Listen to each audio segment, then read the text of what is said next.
most of the time, the loan officer, the person that you were dealing with the whole time, has no idea there's going to be an issue.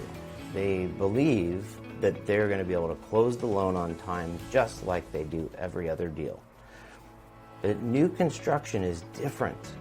There's a certificate of occupancy that's filed with the city. There's a final appraisal that's done. These are typically done the day of the walkthrough. In order to get the keys the day of the walkthrough, the loan has to fund the day before that so that the county can record that day. How is it possible to fund the loan before the home is even completed? It's really not. And that's why builders have preferred lenders. They have lender partners.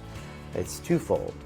It's mainly to help them up front so they know when they're accepting an offer and taking the home off the market and moving forward on a purchase with a new buyer, they know that that is a solid deal.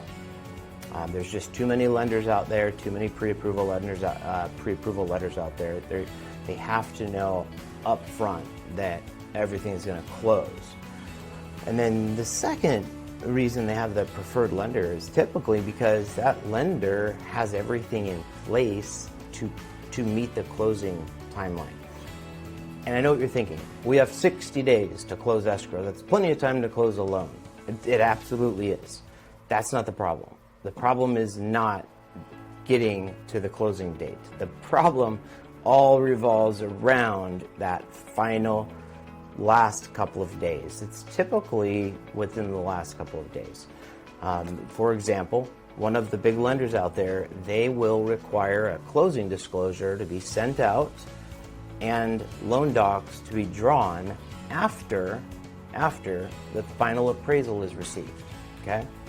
So imagine this. The walkthrough date is the date that the final appraisal is completed. That's sent back to the lender. They send out a closing disclosure. You sign a closing disclosure. There's a 3-day wait. Then they order loan documents. Then you sign loan documents. 3 more days to fund. So that's 2 weeks late closing. That would be horrible. Who would want that? Who would want to do their walkthrough? Their home is completed. It's ready for them to move in. The wife is saying, come on, let's move in. And you're like, no, I use this other lender to save, $250 in processing fees.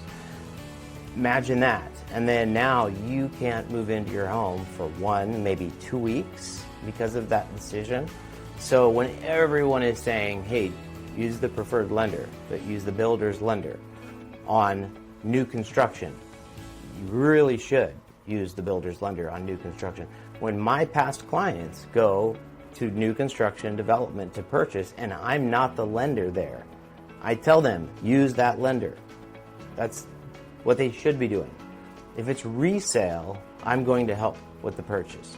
But if it's new construction, we're always advising our clients to use the preferred lender that works with that builder.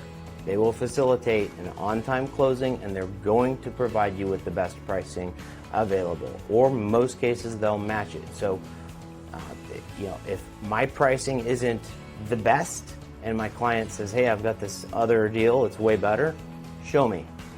Because we want you to have the best of both worlds. We want you to be able to get a great program, great pricing, and also close on time.